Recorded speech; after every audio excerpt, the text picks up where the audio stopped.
I think we might be good in like 2 seconds. Yeah, I think we good. I think we good. I think we good, y'all. Let me bring this in correctly.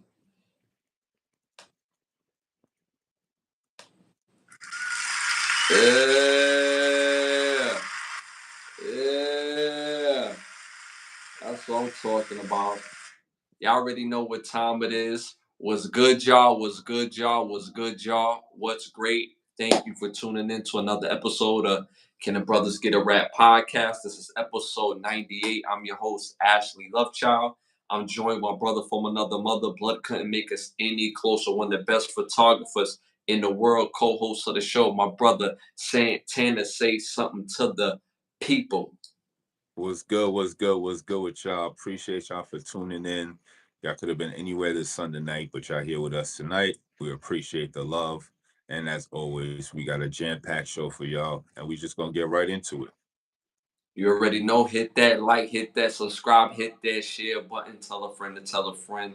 We love. The show builds off of love.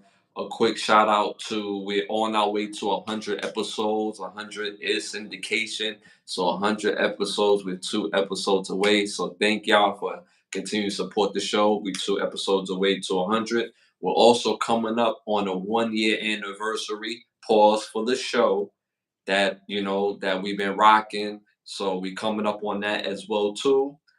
Just went over 8,000 subscribers. We're trying to get to 10,000 subscribers. So again, we appreciate y'all from the bottom of our heart. Y'all already know what time it is. Popular opinion. First segment of the night. The segment is brought to you by OUV Records. You see it right there in the top corner. You can go on Instagram at OUV Records, where the label motto is create, document, and inspire.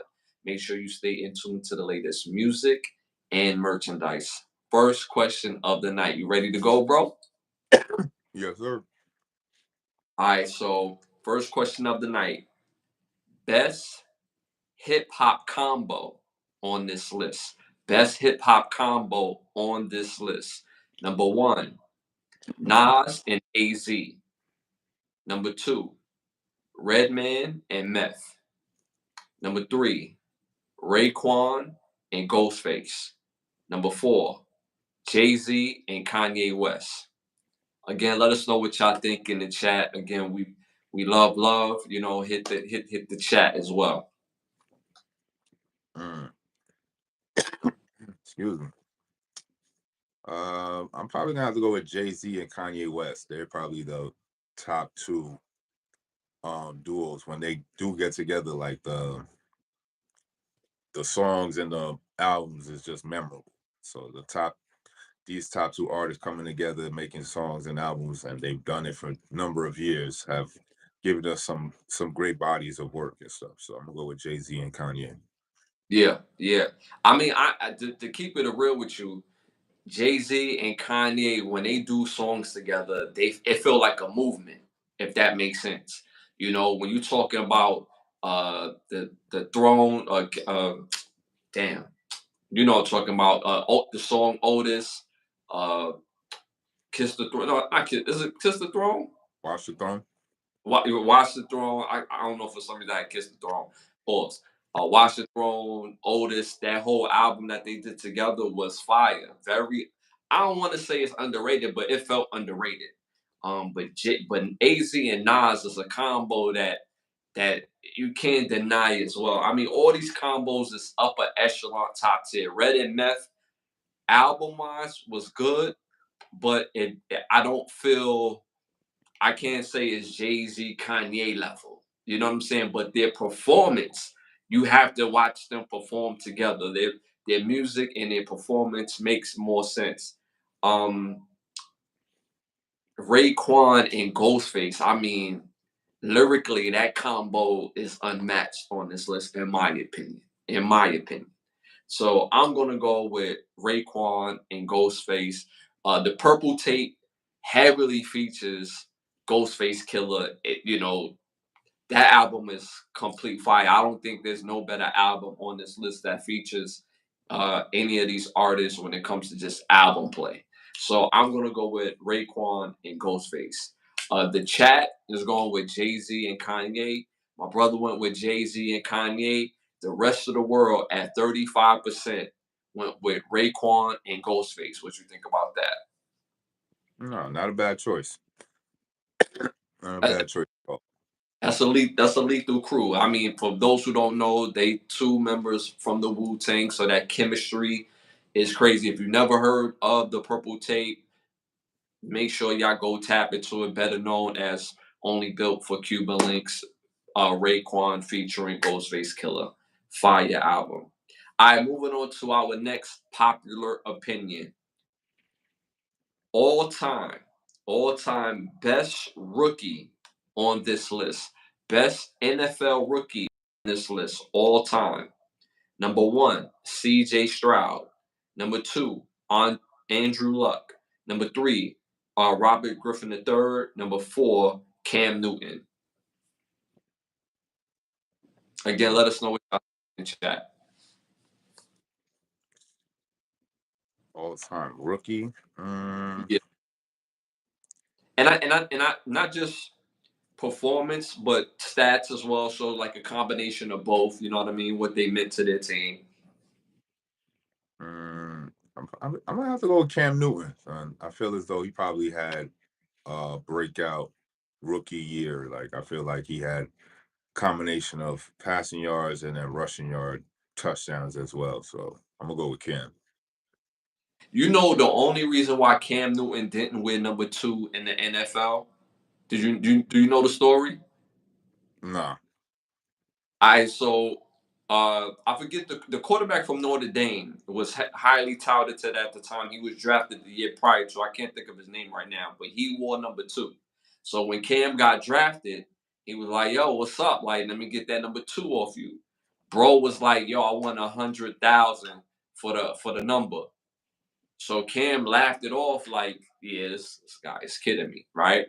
And then later on, he was like, "Yo, no, I'm not kidding. Like, that's what I want. I want 100,000 for that number." So Cam was like, "All right, you keep number two. I'm gonna make number one pop and sizzle." So that's why he ended up even wearing number one. It's a fire story, son. You know what I'm saying? Like trying to come up on your teammate. You know what I'm saying? Like, so that's the reason why. All right, so me personally, I'm gonna go with C.J. Stroud. I hate even mentioning Ohio State quarterback or Ohio State player, but I gotta give C.J. Stroud his props. And for those of y'all don't know, I'm a Michigan fan, so y'all know the history between Michigan and Ohio State. But I have to give C.J. Stroud his props as a rookie last year, he killed it, but not just on the field. I mean, not just from like stats wise. He took the team to the second round in the playoffs. Mind you, he didn't have the premier targets that you would need to go to the next level. His best receiver was injured. Then Nico Collins, who's a Michigan man, for those who don't know, he's a Michigan man, had to step up, you know what I'm saying, and you know, and give CJ Stroud some love, like, yo, I'm gonna be open. I got you know what I'm saying? Put on the show, you know what I'm saying? Ohio State to Michigan connection, and they was able to go to the second round. And I don't think without his contribution, the Texans would be nowhere near the team that they are now, especially last year for his rookie season. So, and CJ Stroud to me is top 10 quarterback. Like, and this is in one season. Like, so me personally, I'm going with CJ Stroud. Cam Newton is a hell of five pick as well. You went with Cam Newton. The rest of the world at 51% went with Cam Newton. What do you think about that? I'm not saying like I feel like he did a lot for his rookie season. I think he feel I don't have the numbers offhand, but I just feel like from that rookie season he did pretty good and with that Carolina team that he had that when he first came in. So not a bad choice, you know what I'm saying? Cam Newton is a hell of a player. I don't think he's gonna get the respect that he deserves. Outside of it's a handful of guys he's ever really played with. But off the top of your head, name me three guys that he played with that's going to be in the Hall of Fame. That he played with. Yeah, or on offense. On offense.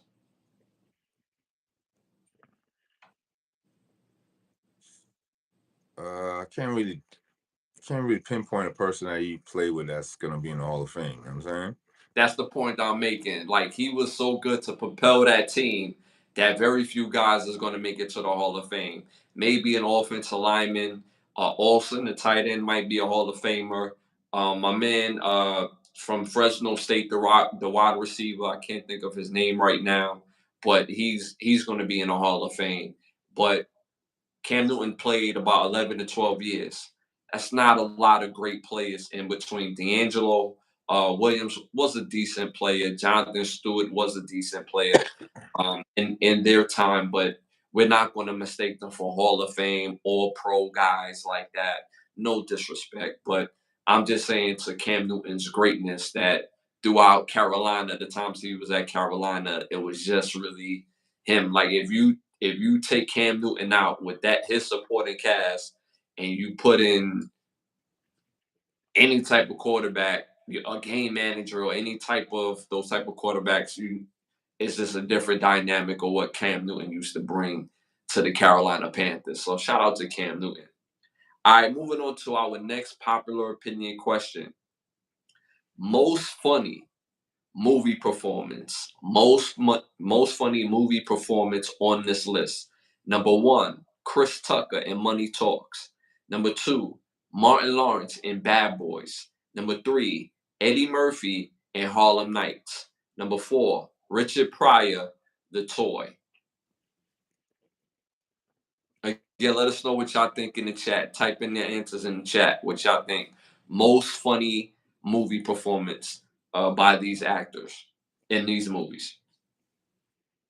I'm gonna have to go with Martin Lawrence and Bad Boys, baby. That's Why? my, Why Martin? Why Martin? my most funny on the list, from my opinion. Mm-hmm. That's my reason. Any scenes that stick out in particular? It's just a bunch of scenes from one when he's goes and finds the witness and he has to shoot the damn neighborhood up just to get up out of there, or when he Yeah. had to explain to his wife why he got to go to Cleveland for a subpoena. You know what I'm saying? It's just He can't be in Cleveland. it's a federal subpoena. Where I would tell him no. I thought you said that he was in Cleveland. Can't be in Cleveland. Yo, funny show. What am I smelling? What am I smelling? Oh man, yo, all these guys are very they are very masterful in these movies. They was cooking in these movies. Um, I'm gonna say Eddie Murphy and Harlem Nights. I'm gonna go with Eddie and Harlem Nights. I mean, just the different scenes. Like one of my favorite scenes is where he had the two-piece Della Reese, and Della Reese ate the two-piece and was giving Eddie the work, and he had the shooter in the pinky, told us to tell her to chill. You know what I'm saying? And and that movie by itself is nothing but greats in that movie. Richard Pryor, Della Reese, Red Fox. I mean, the list goes on and on. The guy that played the father in House Party, I forget his name, but he was like the next up to be the guy, Charlie Murphy. Like, yo, that movie was just star studded. Tommy Ford that plays Tommy and Martin, star studded. And I think Eddie's character, how he performed in that, second to none. Second to none. So me personally, I'm going with Eddie. My brother with Martin Lawrence for Bad Boys. The rest of the world at 39% went with Eddie Murphy for Harlem Nights. What you think about that? No, dope choice. A funny movie, son. Classic movie. And you know when that movie came out, it didn't do well in the movie theaters, but it did great for, renting and stuff like that when people went to go rent the movies. But they said that was probably one of Eddie's worst grossing gates of all the movies that he's done. So, or at least at that time. All right, moving on to our next popular opinions question. Uh this was such a general question. If you at a girlfriend's house and a rat runs across the living room, what do you do next? Number one, scream like a. Number two, don't say nothing. Number three, leave quietly. Number four, try to catch it. And this is a girlfriend's house, like, or Yeah, somebody serious? yeah. Uh, So if it's just a slide, you like, yeah, I see nothing. nah, this ain't. This can't be. Nah, this is a general. This a general female. It can't be no girlfriend. Cause ain't no way a girlfriend I'm dealing with got rats in her crib. You know what I'm saying? That's all rip. But yeah, like I said, general female, I'm leaving quietly. Like that's my cue to go out the door. You know what I'm saying? You ain't gonna help but catch Mickey. Nah, that's for the rat catchers. That's their job. That ain't my job. I Yeah, help you find them. You know what I'm saying? A good, upstanding rat infestation. You know what I'm saying? pest, Catcher, pest get pest. control, top tier. You know what I'm saying? They're gonna be top tier. You're gonna have 5-star reviews and all that. Let them do that job. You know what I'm saying?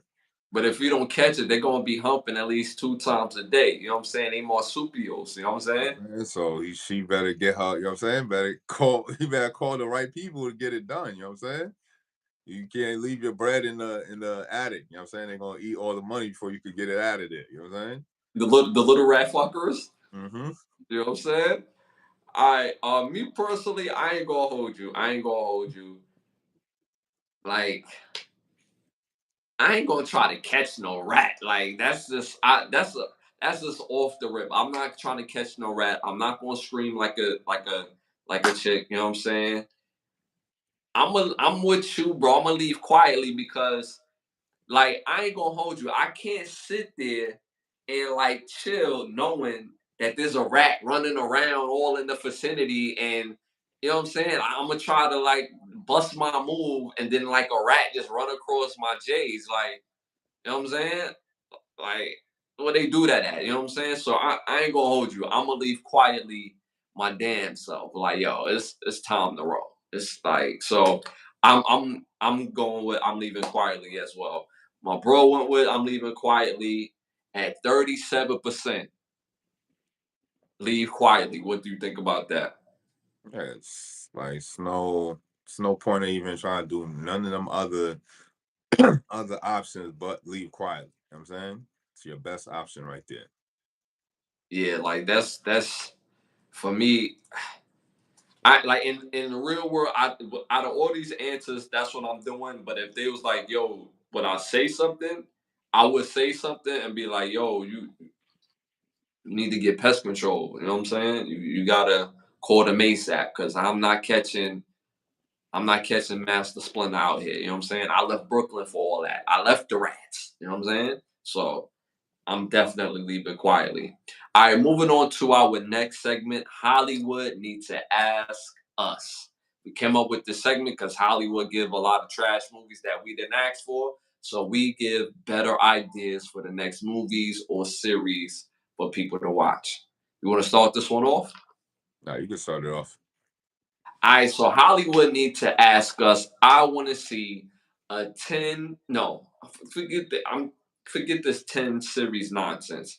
Give me a 15 series FX on the American Gladiators, on the behind the scenes, the actual people that was on American Gladiators. American Gladiators was one of the best TV shows to watch Saturday morning after wrestling and Soul Train and cartoons. American Gladiators was popping. You know what I'm saying? They did all different type of events, football events, basketball style, ninja style events, combat style.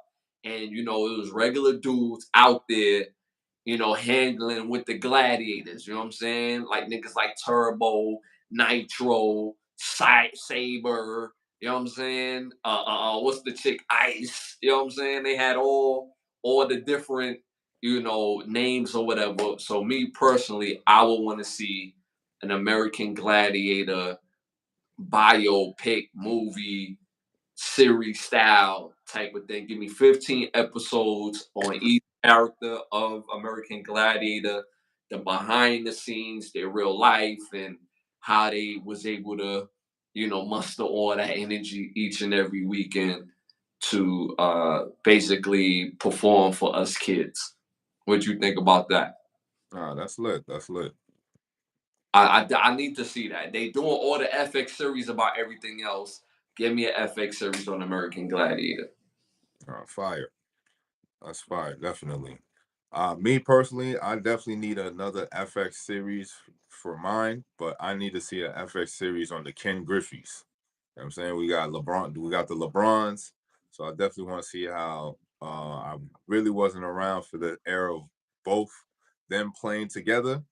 But so I definitely want to see how that came about, the pitfalls, what was the media hype about Ken Griffey Jr. coming in while his pops is still playing, like how was the fan base reaction to something like that? It probably wasn't heard of in that late 80s, I believe he was playing. So I definitely want to see a series about the Ken Griffeys and when they played together. That's lit. That's lit. For some reason I thought Ken Griffey played in the 90s. I'm saying with his pops. I don't know. That's what I'm saying. Oh, okay. Yeah, that's gonna be lit either way. I remember it's so funny where we are in sports right now, but I remember when King Griffey used to rock his hat backwards, and for some reason that looked cool because he was the only one doing it.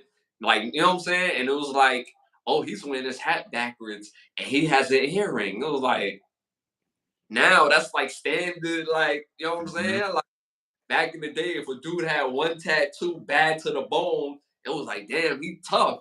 Now, like everybody coming through with full on body tats, and that's like the standard now. So that would be lit though. Nah, fuck. Anybody you have in mind to play King Griffey? Nah, not off the top of my head right now, but nah, nobody specific comes to mind though. Okay, okay. For some reason, when you said King Griffey, I thought about the kid from the Fresh Prince of Bel Air, the new kid. Yeah. He got the look. He's athletic. You know, he has depth in his acting.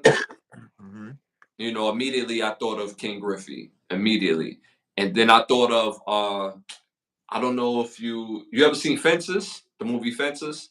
Nah, Oh man,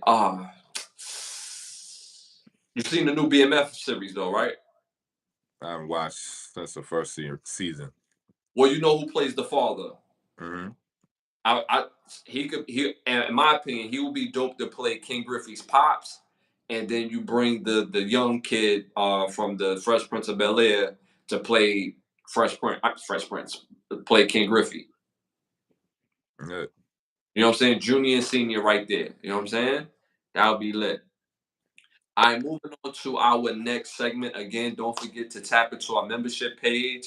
Different access, different availability. Once you get the membership, get your badges, and it also comes with it. So make sure you tap into the membership page as well. I got a tattoo as a lost bet in Vegas, a camel on my. Okay, you funny. You're funny, Mike. You funny. All right, moving on, y'all, to our must see segment. Must see movies, must hear music, must see classic TV shows. You want to start this one off?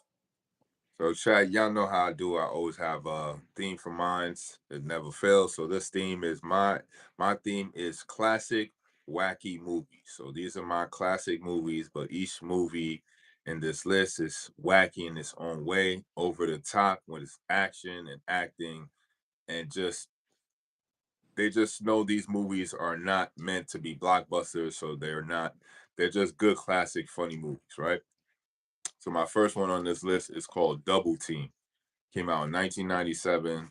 Stars John Claude Van Damme, Dennis Rodman, Mickey Rourke, Valerie Cavilla, Mario Patino, Natasha Sinergen, Paul Freeman, Jay Benedict, Peter Nelson, Paulio Castellino, and Malik Bowens. It's about a top foreign agent who gets double crossed and has to get out of this deal to get back to his family. And it's just an over top movie. Like I said, you got Jean Claude Van Damme and Dennis Rodman. You know what I'm saying? Like just that alone as a secret agent is just already funny. So you Very, in for a good one with watching Double Team. You know what I'm saying? very timestamp. Very, very like early 2000s, late 90s machismo, Yeah, yeah, yeah. Over the Holly, top, all that. You know what I'm saying? very Hollywood type of film. You know what I'm saying? So next one on the list is my personal favorite is I think one of Mark Wahlberg's underrated films is The Big Hit. Came out in 1998. Again, stars Mark Wahlberg, Lou Diamond Phillips, Christina Applegate, China Cho, Bokeem Woodbine, Antonio Sabato Jr., Robin Dunn, Avery Brooks, Danny Smith, David Usher, Jerry Mendocino, and Joshua Pierce. Basically about this group of hitmen who decide to make some extra money on the side and do a kidnapping, and you got to watch the rest of the movie to find out what happens.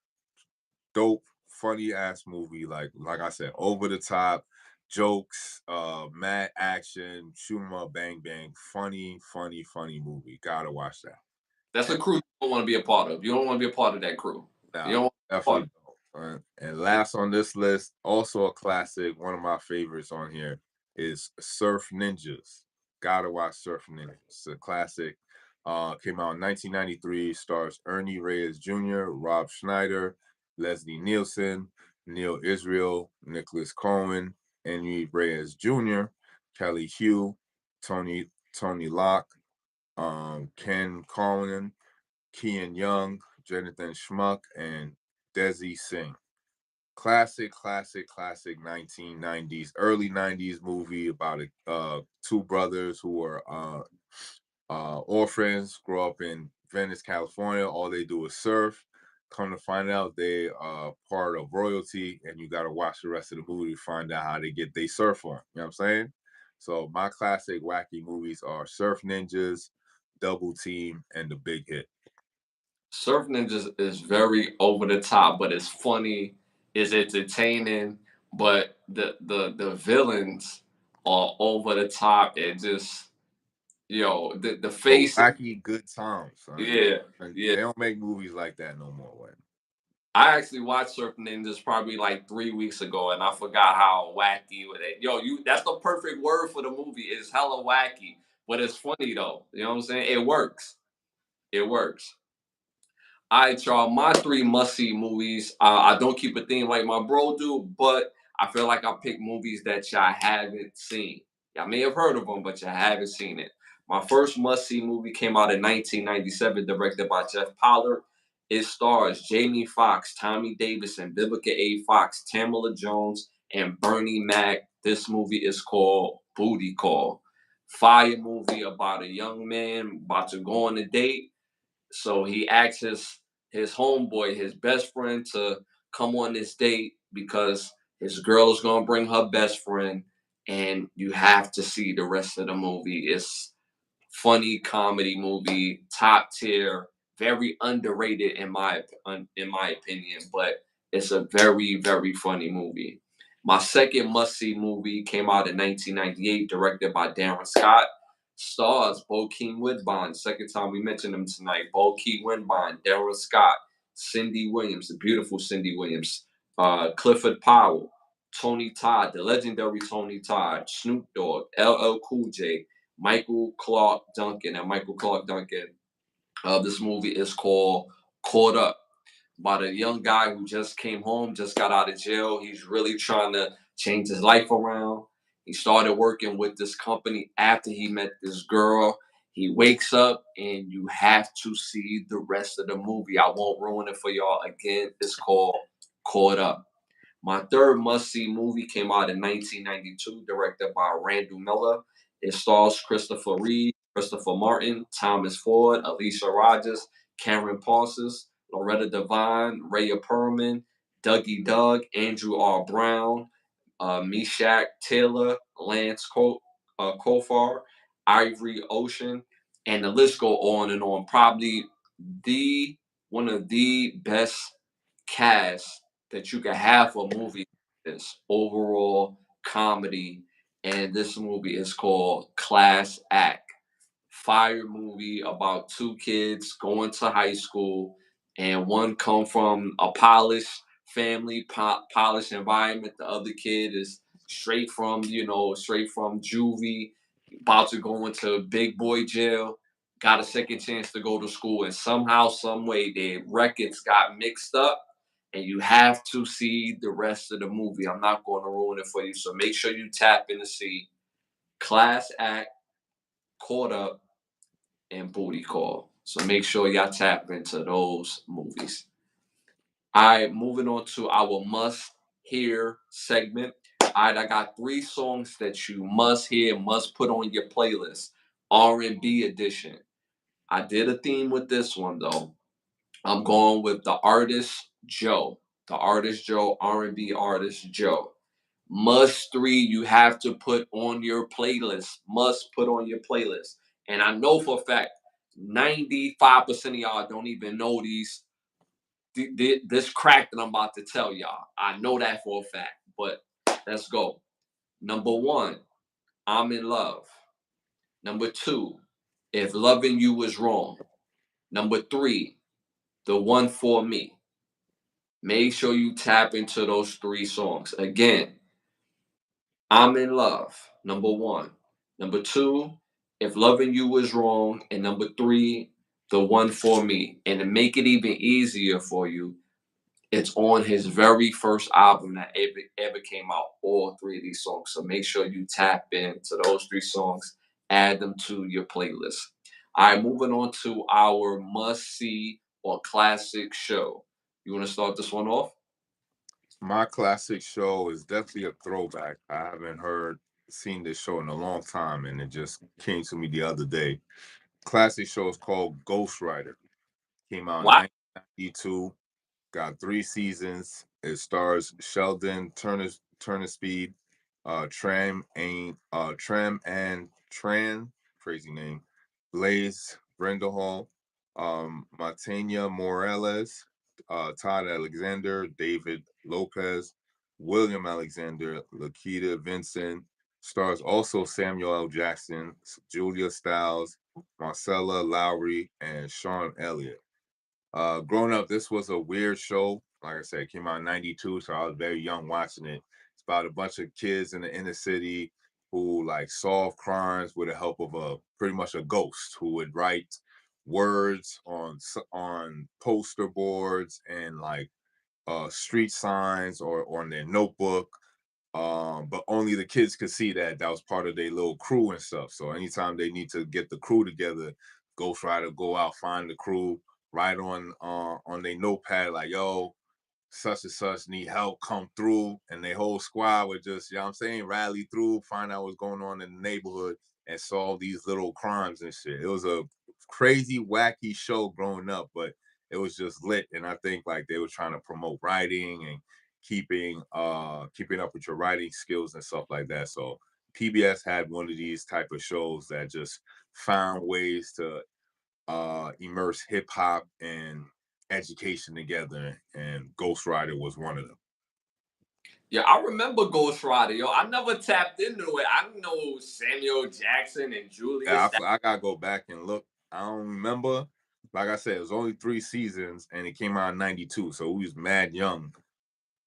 So I gotta tap back in. We could watch it on YouTube, so I gotta tap back and watch these episodes and see when Samuel L. Jackson came in and Yeah. Julia Stiles. You know what I'm saying? Yeah, yeah.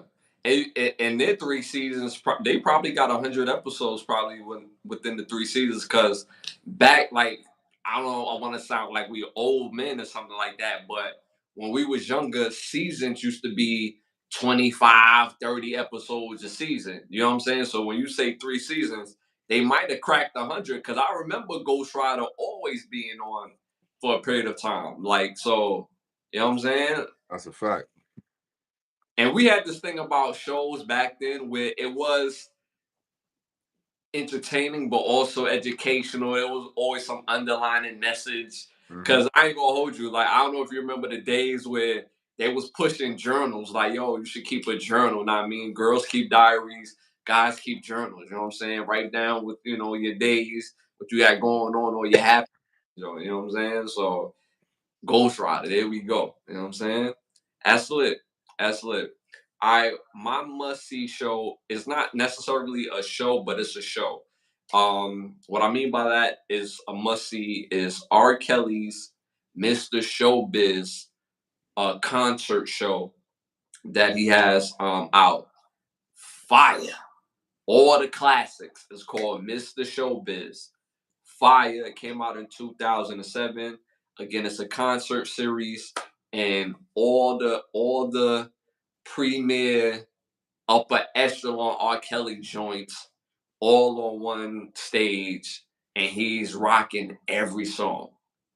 So make sure y'all tap into Mr. Showbiz by R. Kelly, the concert series.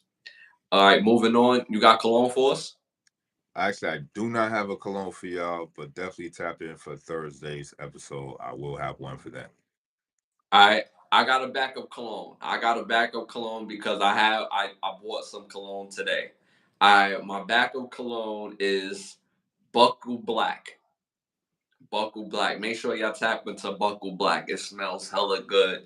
It's more like a day cologne. You know what I'm saying? When you out and about, you know what I'm saying? You're going through the world. It's going to hit them with that. It's very machismo, very masculine type of smell. So make sure y'all tap into Buckle Black. All right, moving on, y'all. Y'all already know what time it is, y'all. It's time to rap. Uh, this segment is brought to you by Button Snap, so you can get classic movies, shows, documentary for your and original content for your viewing pleasure of $4.99. Again, Button Snaps. Um, y'all, for those who are tapped in right now, again, I want to thank y'all for tapping in. We missed last episode only because I live in Florida in the Orlando area, so I was directly affected by Hurricane Milton, and the power lines went out crazy. So I'm happy we just on tonight. So again, for those who are on, thank you again. Hit that like button, hit that share button, and continue to leave comments in the chat. All right, first hot topic of the night: Hurricane Milton. The effects that it had on Florida, and man, like I know Orlando, we was affected in some sort of way. Me directly was the power lines. You're in the Miami area. Did Hurricane Milton affect like your area in particular? Nah, it just really affected my flight coming back home from overseas. That's really pretty much it. Delayed it for like a couple of hours. Oh, okay. Well, so that's kind of better because I would have thought it would have been like days. You know what I'm saying? Nah, Miami didn't really get hit like that. Okay, okay, that's great news. That's great news. I know Tampa got a lot of it. We caught the back end of it, but just like my area itself, like we had some trees get cracked down and everything like that. So certain areas was affected more so than others.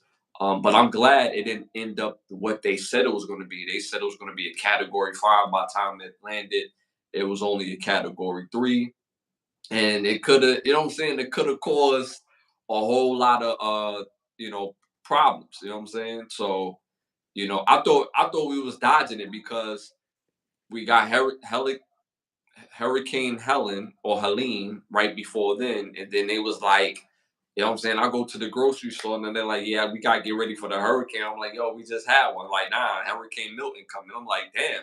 So we get them back to back, like that. So I'm glad for the most part people is safe and able to walk away with their possessions and most importantly their life. So I moving on to our next hot topic. The New York Jets has fired their head coach Robert Saleh. What do you think about that? Damn, I didn't even hear about that. When that happened? That happened Friday, if I'm not mistaken. Friday, Saturday. Hmm. Probably not. I guess not achieving up to the standards that the Jets office need them to do. So they went with other options. You know what I'm saying? I was speaking to a Jets fan, right? And I remember when he first got hired, he was like, yo, Robert Saleh gonna bring us that chip. He's from the 49ers. That defense is gonna be great, da da da da da. And I'm like, yo, I hear you. but the Jets organization just have a history of not giving a fuck.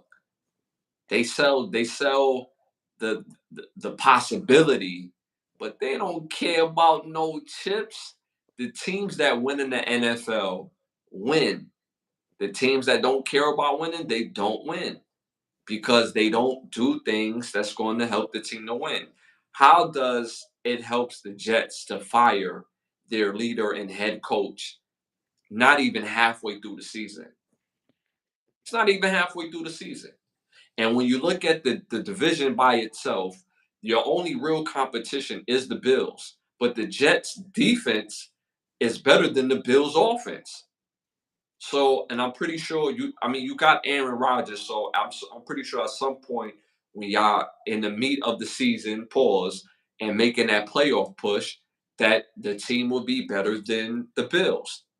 At least that's what I would think. You know what I'm saying?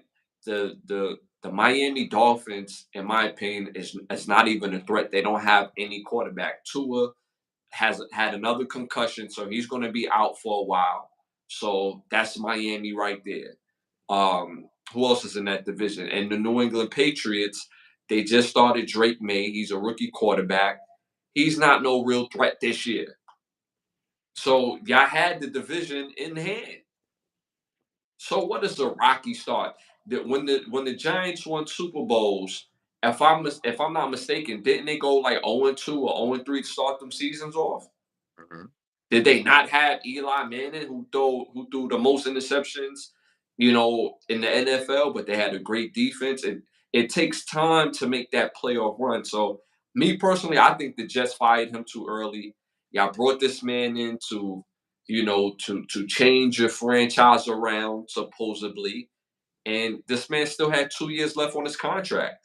Get this: when they fired him, they still have to pay this man 134,000 a week for the next 2 years. That's showcasing you don't care really about your organization. You see what I'm saying? So at the end of the day, what coach are y'all going to bring in that's going to change it around? Aaron Rodgers said one of the biggest reasons why he even came to the New York Jets was because of Robert Saleh. So now what? Y'all have a great defense because of this defensive coach. He brought in that system from the 49ers who had a great defense, and the defense was on point. The offense needed some touching up. Y'all could have made a run. Jets could have made a run. But hey man, this is the product that you get. This is the product that you get. I feel bad for Jets fans because y'all deserve better than this. Y'all deserve better than this. All right, moving on to our next hot topic. I did not want to bring this lady back up, but she brought it on herself. So Leslie Jones, comedian Leslie Jones, is back. She said she's tired of dating because she's tired of raising boys. What do you think about that? It just really just showcased the world that we in, that anybody with any type of opinion with any little voice the can just voice their dismay, disdain, and dislike for black men. And it's just another tired rhetoric that just men period, are just tired of hearing. Like, and then especially from Leslie Jones, like stop. Like stop. This is the audacity that men be talking about. It's like nobody's really humble. It's like you lucky to be in a position that men is just certain men are even entertaining you. Like, you know what I'm saying? Like, let's be real. Like, you're not top tier catch, obviously, because you're still out here mixing and mingling. And then you're gonna always be mixing and mingling for the rest of your life. I'm sorry. That's just how it is. You're gonna be mad at it, but that's the reality of your life. You know what I'm saying? So the little boys you keep choosing, you might as well just coddle them because that's the only ones that's really looking to choose you back. It's and she goes on to say that she want men to get their stuff together for themselves and not necessarily for her. Get some mental health, and so it's like she's in Hollywood, so you're around millionaires, and not to say millionaires can't be grown, but the men that you're talking to that's giving you time of day, that's supposedly what you have available.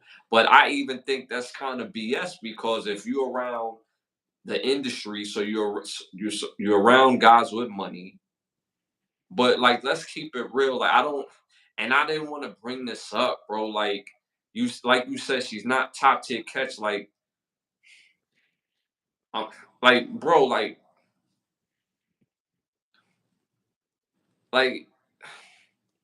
bro, like, real talk. Like, Leslie Jones is not gonna be confused for no supermodel. I mean, come on, like, she looks like Dikembe or Patrick Ewing. Like real talk. So at the end of the day, it's like it shouldn't matter what she. It matters what she looked like, but you can't be out here just talking just to be talking. Like, because you're not a top tier catch, you're gonna get you're gonna have to make do. The guys that you have available to yourself, you're gonna have to make it work. Simple and plain. If you don't want to be single, now she's saying that she doesn't mind being single, and the reason why she's single because she's tired of it. But like, real talk, how many guys is really on Leslie Jones' line? That's the point that I'm trying to make. How many dudes is really on her hip? Like, yo, like, I really want to date you. I really want to, like, you to come up chick. Meaning, when a guy trying to get his feet to, when the guy's trying to get his life together, he meets a woman like you, as far as facial, and like, there's not much you can offer to a man but that, because he's not going to deal with you for your looks. He gonna deal with you for the fact that, like, yo, I need a place to stay. I need to come up for the guys that you have available, and that's just what it is. So if you're gonna be alone, then be alone. But to say that she's tired of raising boys is like, what dudes are you around? Because supposedly you in the industry, supposedly you in top tier movies. So you mean to tell me that all the guys who's in these top tier movies, all the men that you have available, is not of caliber when they not on their own 2 feet, where they need you to hold their hand to get to the next level? Really? You haven't been 50 all your life. You've been in Hollywood for the last 30 years. And I know that for a fact because I seen her as an extra in Martin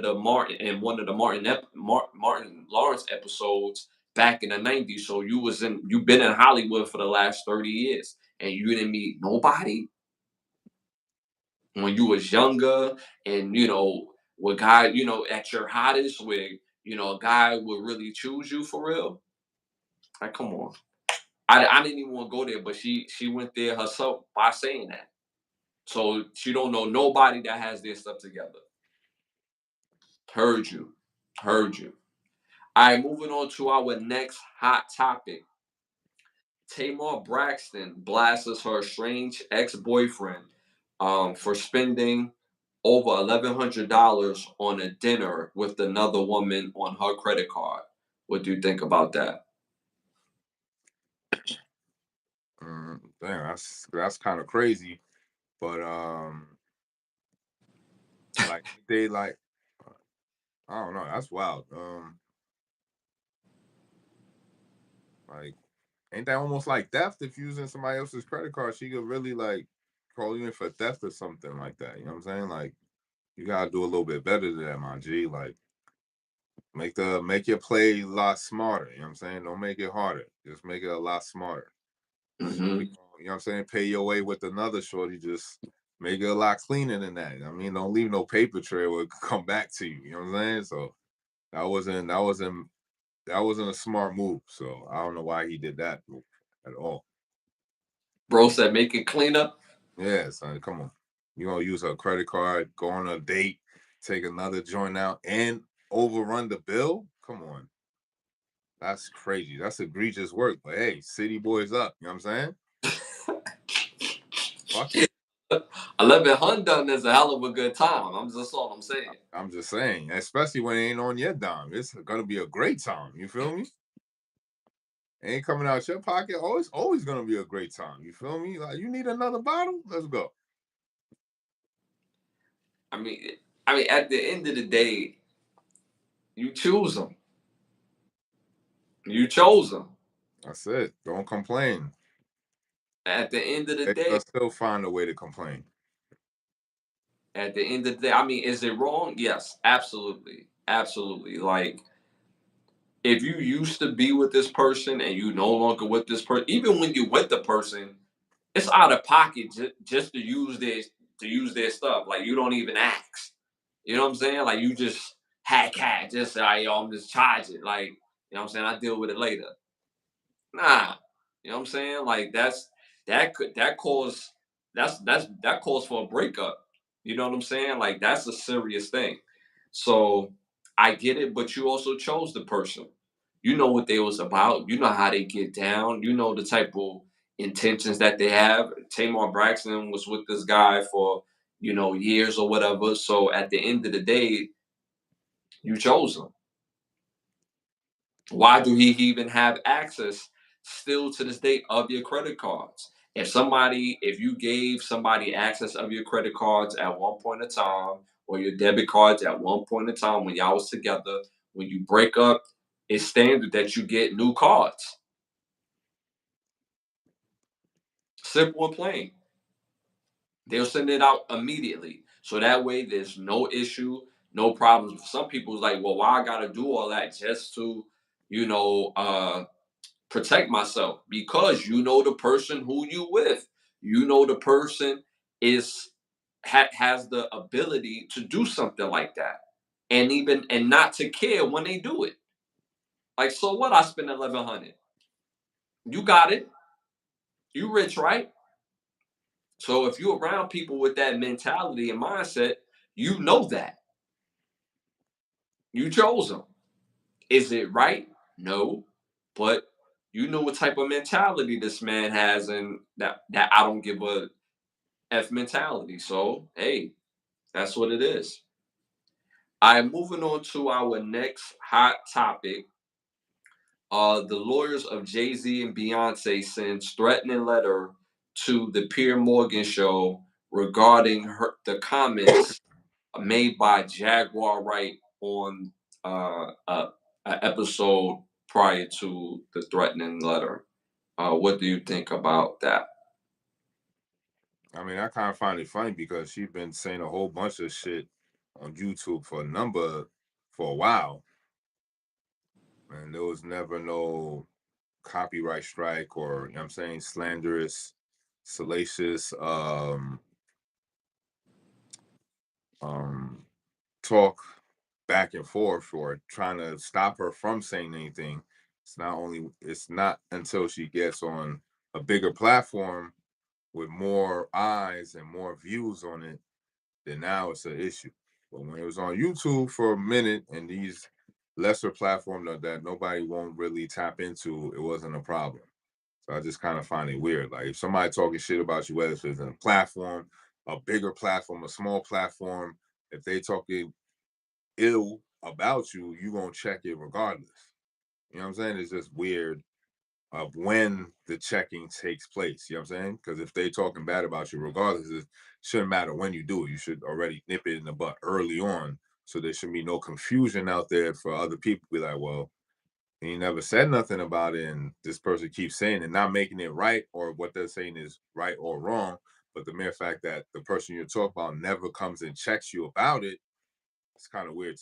You know what I'm saying? And then when you finally do, you know what I'm saying? I don't know. I guess when you at billion, you don't really got to worry about stuff until it gets to a big point.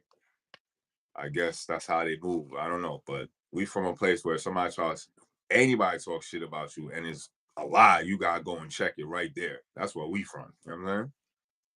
Well, I thought of that same thing, but then I know the business as well. YouTube doesn't have uh, a they don't have a what's the best way I could put this? they don't have like, all right, so we get on YouTube and we say anybody can say what they want to say. YouTube doesn't have like a base platform where if somebody says something slanderous, that you can sue YouTube, because YouTube laws and bylaws is basically a platform for people to say what they want to say. So a place like Pierre Morgan, they have, there's a base where if somebody is saying something, that means as a show you're co-signing the things that are being said, and there's um based on what the person is saying, there are facts of what this person is saying. And because if they're saying something slanderous and it's not fact, now you're deemed liable.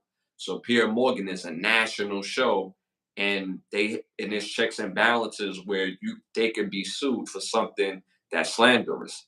YouTube, there is no base or no legal house that you can go to and say, yo, on YouTube, on this show, this person is saying wow stuff that doesn't apply, then we could sue unless the platform itself has a legal house. So like a Club Shay Shay, they have a legal house because all that stuff, the Disney stuff, Joe Buttons, they have a legal house. Like certain platforms have Joe Rogan definitely has a legal house, even though that show was based off YouTube. $1 million worth of game, they have a legal house because they own Barstool. The platforms that Jaguar Wright is speaking on, these are unknown, unnamed platforms that doesn't have a legal house, for one. You know what I'm saying? And two, the threatening letter wasn't even to Jaguar Wright, because in order to really to sue somebody, like they gotta have some money. So it costs you more to sue than it actually is to get money back. So because Pierre Morgan has a legal house, and if Jay-Z and Beyonce say, yo, if y'all don't stop, we're gonna sue y'all, what Pierre Morgan going the conglomerate is gonna say, oh, we don't got no money? Nah, y'all got money. So that's what makes it different. Cause I thought about that immediately, exactly what you just said. So upon research, and some of the things I already knew, it's about the legal house. That's why she's able to move the So, way she. so if the Piers Morgan show knows that somebody on the platform is saying such salacious material that they could be sued, why even have them on there? So that means to say that they got the money. If you sue me, I don't care. Whatever this person is saying is just going to be on there. It could be that way too. That makes no sense on the business aspect. If we should gauge the person before we even get them on the platform, before even getting sued. Even if we have the money, just because I have the money, don't mean I want to lose it. On top Right, of it, I want to keep it. So right, why would right. you have somebody on there then to then get hit with a, you know what I mean, copyright or whatever the strike is to even go through that? Why just nip it in the butt from jump? You know what I'm saying? And that's what everybody was saying. They didn't do their due diligence, because that particular episode, they had three people. They had her. So that means, so now their credibility is shot. Because if you're not doing your due diligence on this person, what's to say you do your due diligence on somebody else? You know what I'm saying? So for that particular episode, they had her first. You should listen to this lineup. They had her first, DJ Vlad, and then I forget whose lawyer, but it was a lawyer that came on right after both of them. And the lawyer said immediately, if I was Jaguar Wright, I would seek legal counsel, because the things that she said prior to me speaking is very liable, and she could get charges come up against her for these accounts that she, if she can't prove, then she shouldn't say it. You know what I'm saying? So, and she said that right off the top. So, but they didn't do their due diligence. So you're right in the sense, well, not in the sense, but you're right. Basically, now their credibility on who they bring on the show is going to be very spotty, because right after they got the threatening letter, they issued an apology, and everything that Jaguar Wright has said about Jay-Z and Beyonce was completely removed from their interview in the, in that particular set. So I don't know if she knows that all this could be used against her in the court of law, and you still constantly talking. Like, it just, I don't want to say it looks crazy, but then it kind of looks like, well, what does she got to say then? Like, you know what I'm saying? Like, if you're going through all this and they're all lies, why do it in the first place? Why go on a huge platform and say salacious lies about two people if you don't have no evidence to back it up? Because eventually they're gonna come and sue you, because the lies you tell is starting to affect their pockets now, and now it's a problem. So you know that's eventually gonna be a stance that your people you're going after are gonna take. So why even do it? You know what I'm saying? So now it's like, do you have the claims? Are you making? Are they credible? Like, you know what I'm saying? Like, it's just weird. It's mhm. a weird scenario. I, I wasn't about to say something, but I'm gonna let it go. Right, I'm gonna let it go. I will say this: she could be setting her. I don't want to speak for her, but it feels very martyr type of energy. You know what I'm saying? Because she's been saying a lot for years. For years. This is not the first year she's been speaking. She's been saying a lot for years. But again, all the platforms that she's been on, there's these platforms, you can't even name these platforms, right?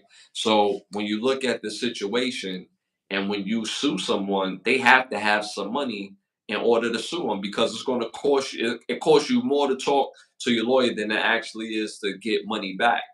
So at this particular point, she needs to have evidence of all the things that she's been saying, because she's not only going to put herself in a situation, but yeah, she's going to put herself in a situation, and everything that comes through her is going to be deemed as a lie, even if if you're there, right? Because I learned at a very young age about court.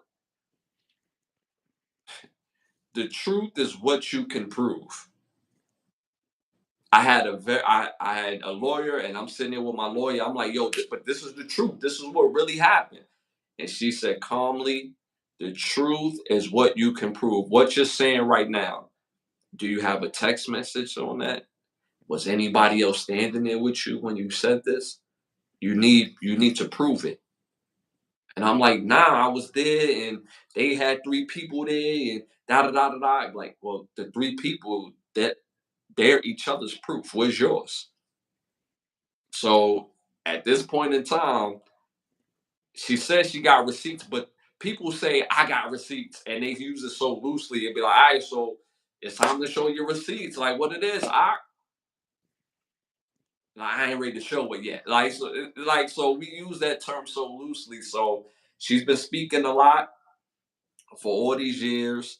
It felt kind of, you know, like just a like, because her career didn't go the way she thought it was gonna go, now it's time to bring all these people down to kind of bring herself up a little bit. That's what it feels like. If she's really out here giving information that's saying like, yo, this person is moving this way, that way, and they not no good for the culture, then it has to be proof along with your claim, because now you're gonna be deemed as this. Simple and plain. So at the end of the day, I mean, she just got cursed out by Star from Star Buck Wild. He had her on her show, and immediately he said, "Yo, congratulations! You know, you're about to propel yourself where you might get on the Joe Rogan show." And she was like, "Who's this Star? Yeah, I remember you." And I'm like, "Now, why would you say like you remember Star? Like y'all around in the same kind of group, so." That's not like that's not like that's not act like Star and Buck Wild didn't have the biggest show in New York City. I remember that, and I'm way younger than Jaguar, right? So for her to be like, yeah, I remember, like, saying it kind of slick after he done gave you your props, and then she made mention that she tried to make fun of the fact that Star said that Jay-Z is of a different caliber when it comes to, if you got evidence on him, you got to come correct with Jay-Z. And she tried to make fun on that aspect. And then she threw a jab at Buck Wild, saying that, yeah, I remember Buck Wild used to sleep with 15-year-old girls, and Buck Wild is a brother to him. So what do you think that energy is going to be from then on out? You know what I'm saying? You attacking a man that he look at as his brother or is his brother in real life, and you trying to make fun of the fact that he done made a comment on Jay-Z. So that energy changed altogether. You know what I'm saying? So I don't know if you heard that exchange between Star and Jaguar right on his show. Nah. Yeah, it got crazy real quick. It got crazy real quick. And it felt like he was actually trying to give her props. But yeah, so this is a situation we're going to pay more close attention to moving forward. But as the letter went out, the Pierre Morgan show issued an apology. They took all the comments that she made on Jay-Z and Beyonce from that interview, and they're going to move forward. So, all right, moving on to our next hot topic. Patriot safety Jabril Peppers, excuse me, was arrested on assault for strangulation and drug possession, which he pleaded not guilty. What do you think about that? That's tough. Mm. Who he strangled? His girl. Mm. Yeah, it's gonna be bad. It's gonna be bad business for him. So hope you lawyer up. You know what I'm saying? Hmm. Well, he said he's not guilty, so we got to say alleged, strangled. But when I hear stuff like this with domestic violence, people be so quick to throw everybody away. Nobody should be hitting nobody. But at the same time, when you hear stuff like this, people need help. And the help that they need is that they need tools to learn how to deal with toxic situations. Because without these tools, the cycle going to continue to go on and on. Because there's people out there that don't think you care about them unless you put their hands on them. That's toxic. There's people out there that actually believe that if you don't handle them, notice the words I use, y'all, handle them, then the relationship is not real. They have to be handled. Why can't we just have a conversation? Why can't we be resolution based? So people need tools in heated moments with their spouse so these numbers could come down. And crazy enough, same sex relationships have a higher rate in domestic violence than than heterosexual couples. So, but the main thing is people not having the tools that it take in these heated, back and forths to lean on, so that way a situation can be more resolution based. Even if you have an argument, you could just leave the argument, or you could just have your argument without slapping somebody or putting your hands on somebody. I don't know what you think about that. It's like I said, son, like it's already past that point. So now you got to lawyer up. Not saying whatever the situation actually happened. Now it's in the public opinion. So now it's up to, you know what I'm saying? It's out of their hands now. So you turn the situation that could have been settled via words, walking away, choosing a different path. Now you're leaving it up to other people, strangers, to make decisions on your life now. So gotta make better decisions, gotta choose better partners, gotta demand better. You know what I'm saying? Facts. Ask of yourself better too. Hmm. Facts. Yo, quick shout out to Dope Boy. Shout out to Nate Bob. Appreciate y'all. Absolutely. Communication skills. Communication skills is something that has to be practiced, y'all. Learn how to have the uncomfortable conversation with being resolution based. Because everything don't have to go on 10. Everything doesn't have to go to World War III. You don't have to go to World War III to get a little bit of peace later on. Learn how to have the uncomfortable conversation with your spouse and be resolution based so it doesn't go on to the next level of possibly domestic abuse. So, uh, it's a situation like you said. He got a lawyer up, and it's a situation that people going to be paying attention to moving forward. Next hot topic: the new Alex Cross series drops November 14th. Stars Eldest Hodge on Amazon Prime. I don't know if you've seen the previews, but what do you think about that? The story, Alex Cross. Like the Alex Cross series, it's all right. I mean, it's okay. I mean, we'll see how this series do. I've been seeing this actor for a long time, so I'm glad to see he's finally getting his own show. So that's the only reason I'm tapping in because of him. Because before I remember him as Voodoo Williams back in season 1 of Friday Night Lights. You know what I'm saying? After Yeah, Hurricane Katrina and they came to Texas, about to take over Texas, about to take over Texas town and stuff. You know what I'm saying? With his voodoo, you feel me? So love not love to not see my man out there finally get his show and leading his own show. So for him, I'm watching. like let's keep it real. Voodoo Williams was the first Lamar Jackson. Like let's Right. keep it a buck. Oh, we gonna keep it a buck tonight. I'm like, yo, why they have to call my man Voodoo? Like, come on, son. Like, do better than this, son. Well, yeah, fuck it. Let my man rock, son. You know what I'm saying? Not listening to the coaches. He go run. Nah, He he go. freestyling. He do what he want to do. You heard? Yeah, yeah. Yo, they give us the wildest nicknames. I remember in high school, this dude had the craziest nickname. His name was I Perfection. I'm like, yo, what type of nickname is I Perfection? Like, and then when I seen him, I'm like, he ain't even the illest player on his team. The best player on his team was Brian Flores, who ended up being the head coach of the Miami Dolphins. But he was on that team. He was the best player on that team. But I Perfection on Poly Prep, he was supposed to be like the lit dude, like Voodoo Williams. You know what I'm saying? So, but yeah, and the first time I seen Eldest Hodge, I don't know if you remember this, but he was the original Derwin Davis on The Game. Mm, Of course, you remember the show The Game. He was the original Derwin Davis, mm.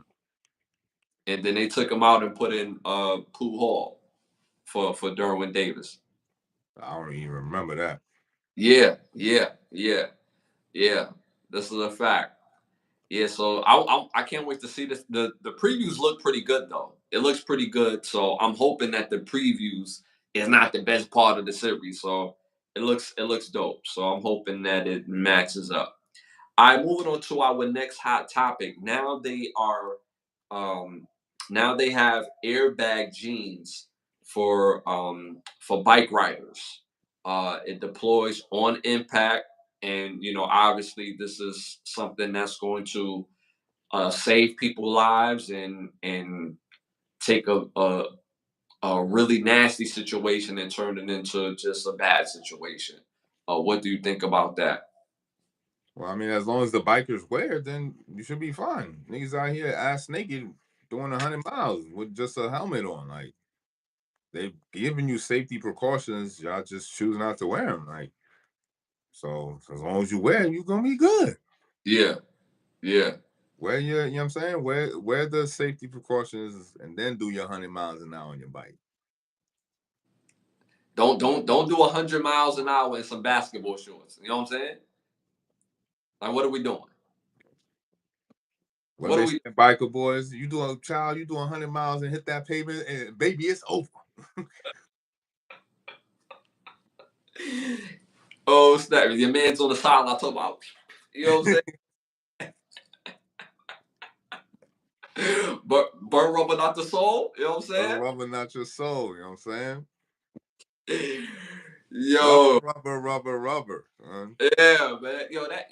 That safety. If you got a motorcycle, safety precaution is a must. My mom had a boyfriend back in the day, and it will be 90-degree weather in Brooklyn, 90-degree weather in Brooklyn, and he'll pull up with the all leather full outfit. You know what I'm saying? Like just straight with the sombrero hat. You know what I'm saying? Like he just came out of the Desperado movie or all leather though. You know what I'm saying? 90-degree weather. I'm like, yo, man, like why he wearing that hot ass shit? he on that Harley Davidson, you know what I'm saying? That helps protect him, you know what I'm saying? He hit that bump on that, you know what I'm saying, on that Brooklyn concrete, he gonna be good nut, you know what I'm saying? So wear that safety precaution, y'all. Like too many dudes on bikes out here just naked. You know what I'm saying? Nike Techs ain't gonna save y'all. So cop the new airbag jeans that get rocking on impact. I'm 28 years old and married is not my age. They power like the lifeboats and keep safety. Facts. 100 miles it's facts, man. You gotta be safe on these bikes, man. You don't know people coming out of nowhere, bumps, all types of stuff. So safety first. All right, moving on to our next hot topic. NFL tight end, uh, Travis Kelsey ex-girlfriend, Kayla Nicole, was on the show or podcast with Angel Reese, and she made it known that a part of the reason why they're no longer together is because she's not going 50-50.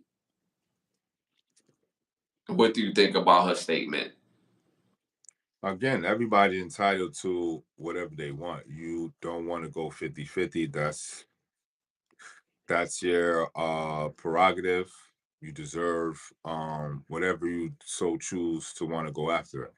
But the only problem with that is you're not the one choosing. You're not in the position to make demands. You know what I'm saying? The man is the one that chooses. So if the man decides he wants to go 50-50, he's going to find a woman that's on his program. Hence, some point, you're not with nobody because you're not getting with the man's program. And that's the problem with a lot of these women at this day and age.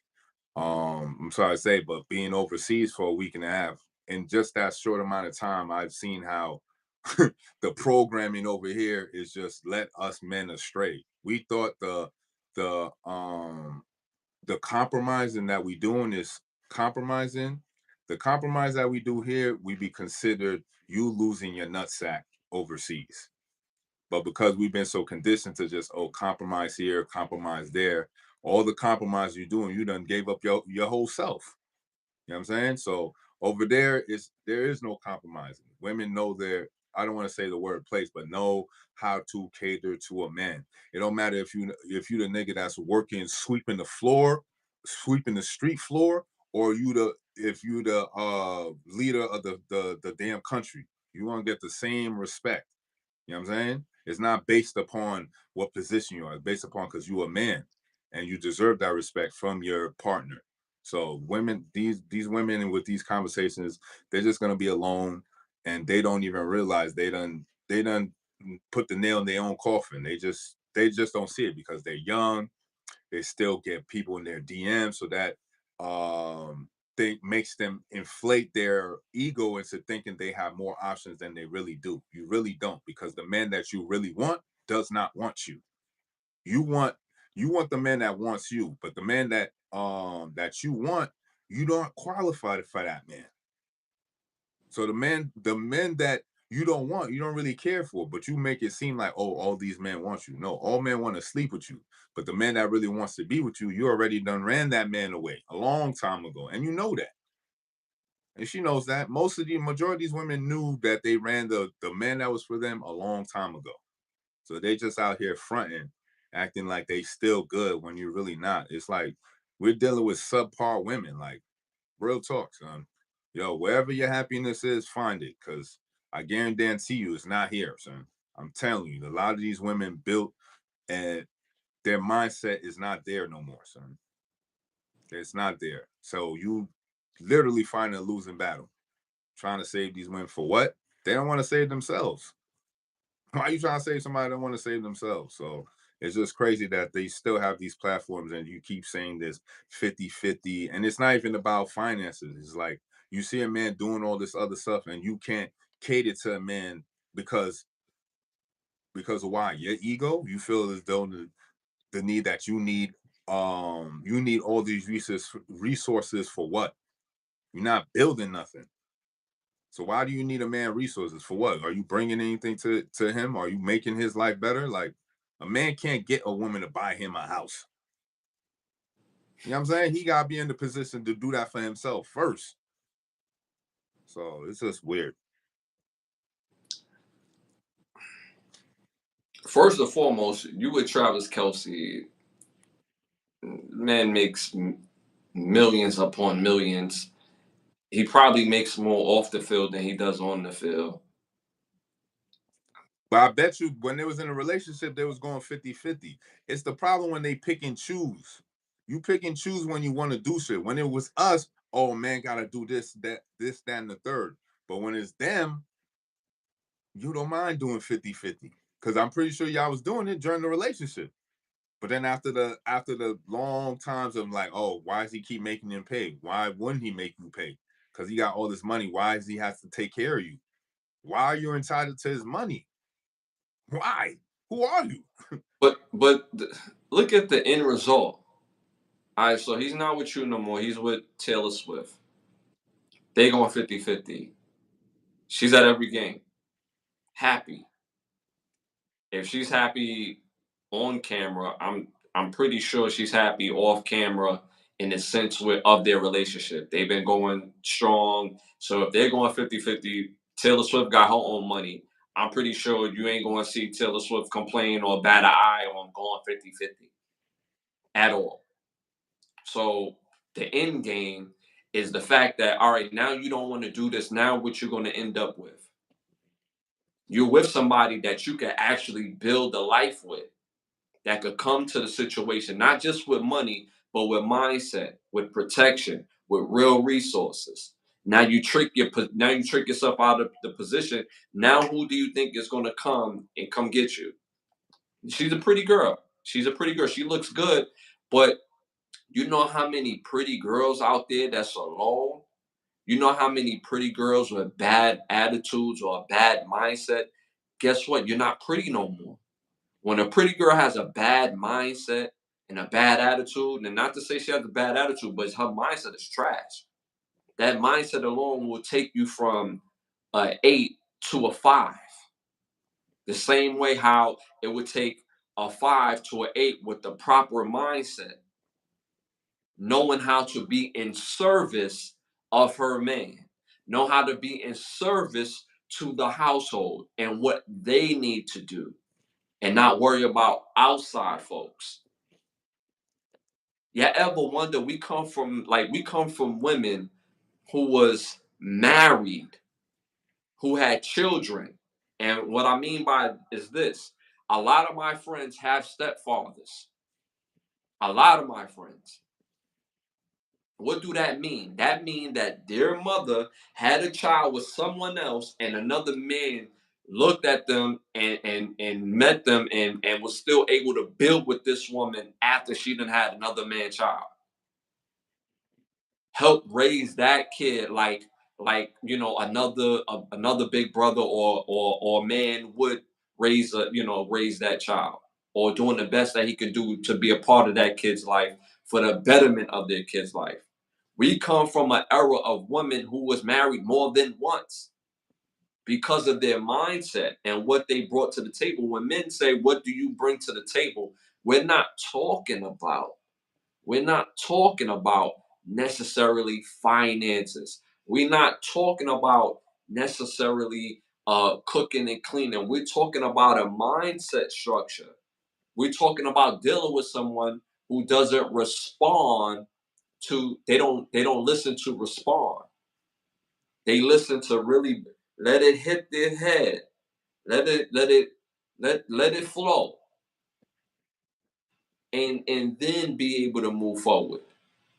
Because a lot of women that do that is with the same mindset on, yeah, I ain't going 50-50 on nothing. If a man can't take care of this, then I just be by myself. Guess what? You will be by yourself. Because men, we already have the mindset that as long as we breathing on this planet, we're going to always pay bills.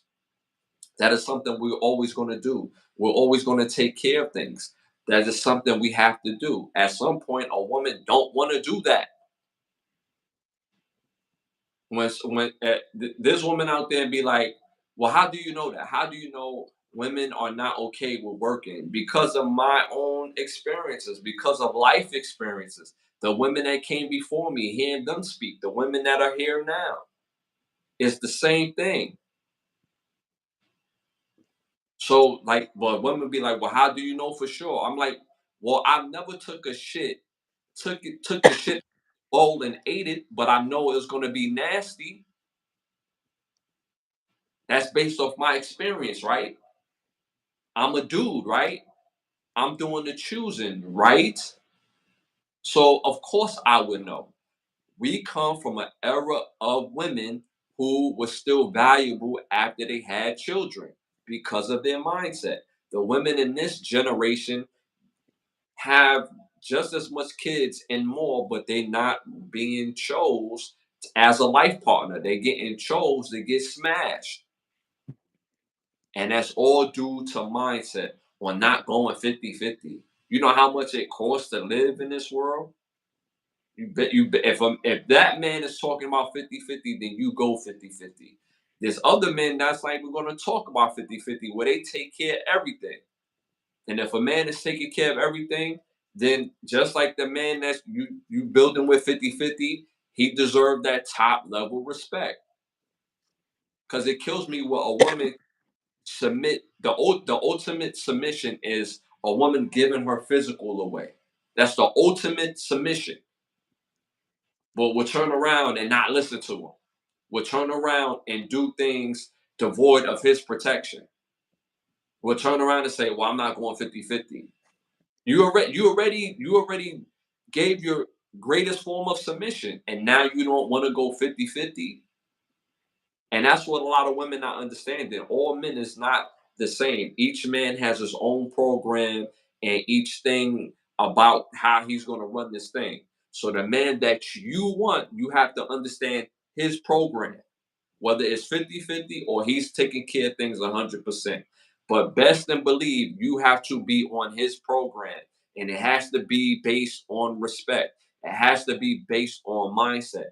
And if it's not based on that, you're going to be out in the cold no matter how pretty you are, no matter how lit you think you are. Simple and plain. Anything you want to add to that? No. So, ladies, get your mind right. Get your mind right. We don't bash women on this show. We show love and we give information. Facts. All right, y'all. Moving on to our next segment. This segment is brought to you by Bravo Section. So you go to bigbravosection.com. Again, bigbravosection.com. If you're in the Miami area, book a session with one of the best photographers in the world. If you're not in the Miami area, you can still book that session. They'll fly you out, take care of your session at bigbravosection.com. And you also buy some dope photography as well. You got a petty thought for us? This is our section where we tap into the Black's Law Dictionary, choose different words that we generally don't understand that there are legal definitions behind them, and this is what this segment is about. So, first word is Federal Insurance Contributions Act, which is FICA. It's a law that sets the Social Security taxes and benefits. FICA, Federal Insurance Contributions Act. Next is fiat money, paper currency not backed by gold or silver. So a lot of our money is not backed by gold or silver. So it's just propped by our basically by how we view the money. But it's never it's the gold or silver backed by is just so depleted now that our fiat money doesn't really have any value anymore. All right, next word on the list is field office, a branch or subsidiary office of a government agency apart from a central office. So if you're overseas and you have an issue in an overseas country, you could go to um, the U.S. consulate. That would be considered a field office, even though it's not. The actual U.S. soil is considered U.S. soil once you step foot in the field office because it still has it derives its power from the government agency itself. So it's basically a branch of the government once you step foot in that field office. So all the laws that protect you in America will protect you in the field office, even if you are overseas. And last on this list is filibuster. So filibuster is tactics designed to obstruct and delay legislative actions by prolonged and often irrelevant speeches on the floor of the House or Senate. So basically, you wasting somebody's time is a filibuster, and it seems as though like wasting people's time in politics is part of the game because you call it a filibuster instead of wasting somebody's time. um all that goes with wasting somebody's time, it seems as though is a tactic. If you want to prolong certain things from getting into office or getting into the ballot or into the vote, you would do a filibuster to prolong that situation. So the words are Federal Insurance Contributions Act, fiat money, field office, and filibuster. So if you have any words that you want to know about the legal definitions, write them in the chat, and I'll look for it on in the next chat. In the next episode. They got a question for you. They got a question for you. They said, "What do you think about the YSL trial?" It's a gimmick. It's a game. You know what I'm saying? The prosecutor in the case is already being indicted for other issues like what she did. She basically, her top prosecutor she's having a romantic relationship with, and then also on top of that created a business where they would benefit off the business transactions, get extra money off the side. Then here's the kicker: why women should never be in power. You finesse the situation, get money out of it, so your man could get extra money. Right now, he got extra money in the pocket. Then on top of that, you finesse the nigga with the extra money in his bread to take you on trips with the finesse money. It's just crazy. It's a gimmick. It's a game. None of that shit is real because if you look at the prosecution from head to toe, all of it is just it's all a game. You know what I'm saying? So they're gonna have to. I feel as though he may get off because of how the case has been dragged on. It hasn't been done in the proper legal way. So it's up in the air with that YSL case right now. All right, y'all. Yo, that was a great question. You know what I'm saying, my bro? Got make sure answer that in detail. All right, moving on to our next segment. I'll keep the lie live segment. Keep the lie live. Lie live. So my keep the lie live for this episode is the importance of legacy, because we had a time where you know people were trying to debunk legacy, and like in football, you have Deion Sanders and you have his sons, Shador and Shiloh. You have NBA where you have LeBron James playing with Bronny Jr. And you hear like a lot of different things about each family. Not to mention back in basketball, you it's not the same, but you have the Ball brothers, and Alonzo, the father, uh, was trying to get all his sons playing together, but he couldn't, swing that. But he really tried, for years, and people, gave him a hard time about that. And but when you look at legacy in this era and they trying to debunk that, like say for like LeBron James and Bronny Jr. Like last episode, we had a guest, a special guest host, and he just felt like there's no reason why Bronny Jr. should even be um, playing. You know what I'm saying? Where he's going to make millions regardless, and his life is pretty set. But legacy matters. When you think about football, you think of the Mannings, right? Archie, Peyton, Eli. You know what I'm saying? all good players, right? But Peyton was that dude. It's a hierarchy and a loyalty in the family, but legacy matters. So now you had those three, and now they have their nephew coming up, which is Arch Manning, who's playing at Texas. That goes to the Manning name. That's the legacy, right? But when it comes to us, like they trying to not allow us to have our legacy. Bronny James deserve a chance to be good. He's a young kid. He's only what, 8, 19, 20 years old. He needs time. At that age, he's still developing physically, mentally. So give him a chance. Do I think he's ever going to be an all pro? No. But you still have to give him a chance. He's still at the age where he can still get taller. He's still going to grow into his body. But legacy matters. His father is one of the best players ever in the NBA. So that lineage, that's running through his veins, his blood. So he would be able to get a chance and have the ability to do that. They have a younger brother about to come up, Bryce James. Now, what if he gets a chance to play in the NBA? Legacy matters. See how that it continues to build. Going with Coach Prime. Coach Prime is the one of the best motivational coaches in the world, and he's showing that he could change programs. So he's a must see coach. He's a must watch coach. His team is must see TV. I stayed up just this Saturday night all the way to 2 in the morning to see if they was going to beat Kansas State. They lost, but they still must see TV. Shiloh didn't have a great game, but he still carries that Sanders name. He's had good seasons prior to.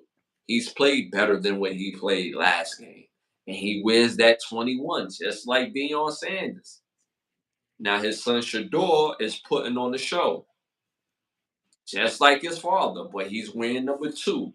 Deion Sanders wore number 2 in college. So legacy matters, and we in this day and age where we trying to debunk it instead of realizing we living in the space where we're never going to see this again. This is not something that happens every day, where a father gets to coach both his sons on both sides of the ball, and they both wearing his numbers.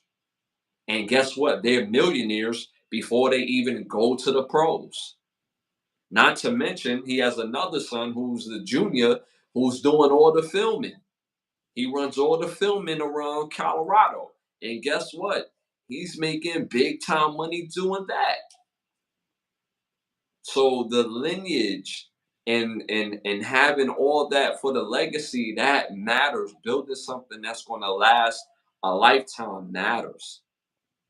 So I don't want to continuously to see this rhetoric on debunking legacy. What do you think about that?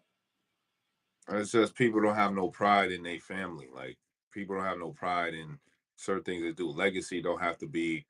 They taking legacy to the extreme about entertainers. What about your father who built a successful business that want to pass it on to you? That's legacy. You know what I'm saying? What about your great grandfather who started a company, you know what I'm saying, that's been passed down? Why don't you keep that legacy going? Y'all worry about the wrong shit. So what if LeBron James and his son Bronny James, he not nice? Who gives a fuck? He got his son in the league. You know what I'm saying? When your pops was trying to pass you his business, where was you at? You know what I'm saying? Like that's the legacy we talking about. When your pops pass you his name, you shitting on your pop's name by not doing what you're supposed to do. That's legacy. Are you holding up to your family name, nigga? Are you doing that? Don't worry about the next man and what they doing and create their legacy. What legacy you create? You know what I'm saying? When the kid asks, when they ask what you would call Achilles, do you wanna live a long life and have a family where people may not remember you, but your family remember you, or you want to go out there, live a short life, but your name live on forever? Which one you want? Goofy nigga chose to live a short time, but life live on forever. But you don't got no legacy. You know what I'm saying? Mm-hmm. Your bloodline died with you on the battlefield. That's Mm-hmm. it. All people know is your name, but your bloodline is never here no more because you ain't create no legacy. So people got the legacy thing confused. You know what I'm saying? Your legacy is your family name. You supposed to push that forward, push that a little bit more. Your parents brought you here. They did their work. So and they established something. So now that gives you a stepping stone to elevate the name even further. In 100 years, is the Johnson name gonna be alive? Is the Guillaume name gonna be alive? Is such and such name gonna be alive in 100 years? What are you doing now for your legacy? So in 100 years' time, your name still live on long after you're gone. That's legacy. Facts. Couldn't say it better myself. So with that being said, I don't want to see what can the person be better at to add on to the legacy. The legacy is the legacy. All they got to do is do their part. Do their part. And it's just going to keep on going like that. And hopefully one day when they have sons, if they're blessed enough to love basketball and go in the ranks, and it goes to the legacy. And who knows, the LeBron James family could be the first family in basketball. We don't know, but they have a good chance at it because you have a son in the NBA. LeBron is who he is, and Bryce is a really good prospect. So who knows?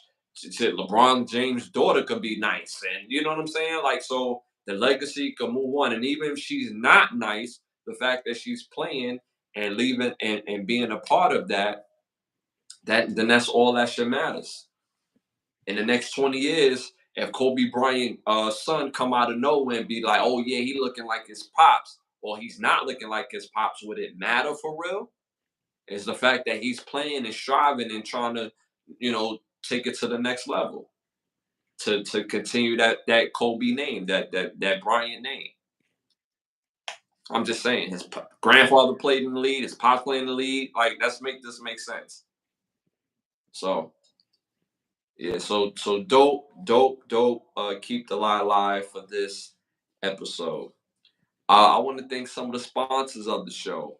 Bravo section, button snaps, OUV Records. If you're interested in becoming one of the sponsors of the show, you can hit me on Instagram at Ashley Lovechild, or you can hit my brother on his Instagram at Bravo section _. So if you're interested in becoming one of the sponsors of the show, hit us up on Instagram. Also, we coming up on the 100th episode. Can't wait for that. That's going to be real dope. We're going to be giving away some merchandise, so make sure you tap in for the 100th episode. We only 2 episodes away. We're also coming up on the year episode as well, so make sure you look out for further notice for the year episode. We're coming up on a full year of the show, and continue to support us, like, subscribe, and share the show. We have over 200 and something rewatch videos available on the channel, so make sure you tap in to that by yourself. Also, don't forget to check out the Overstand podcast. Why Understand, where you can overstand every Monday at 9:30. We are Can the Brothers Get a Rap? We're on every Sunday, every Thursday at 10:30 p.m. I did want to talk about some NFL news, but we'll save it for next time. But I will say, Dallas Cowboys, from the last I seen that they was getting smacked 47-9 by the Detroit Lions. Another standout game. Tampa Bay put up 51 points on I believe was the Falcons. No, the Falcons played. No, they did that. They did that to the Saints. So it was a lot of big games today. Baltimore beat Washington, but we'll talk about it on Thursday for the next episode. Y'all, it's been an episode. Thank y'all for supporting us. We appreciate it, and we love. So again, make sure y'all hit that like button, share, and subscribe. Hit that all notification bell, and we'll be back this Thursday. And y'all already know what time it is. It's love, and Yeah. we'll be back then. We out.